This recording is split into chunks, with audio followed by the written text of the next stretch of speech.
In this video, I'll show you how to use Kling AI for content creation and turn your ideas into engaging AI video content. First, decide what type of content you want to create.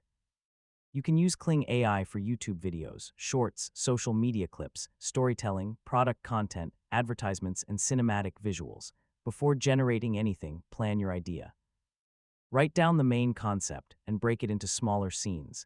This makes it easier to create each part and maintain consistency throughout the project. Now open Kling AI and start a new video. Choose text to video when you want to create a scene from a written prompt, or choose image to video when you already have an image you want to animate. When writing your prompt, clearly describe the subject, action, environment, camera movement, lighting, and visual style. For example, you could describe a content creator working at a modern desk in a bright studio, speaking toward the camera, with natural movement, soft lighting, and a smooth cinematic camera push-in. After generating the clip, preview it carefully. Check the subject, movement, camera, background, and overall visual quality.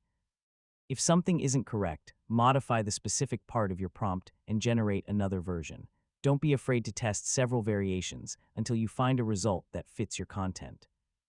For longer projects, generate multiple short clips and combine them in a video editor.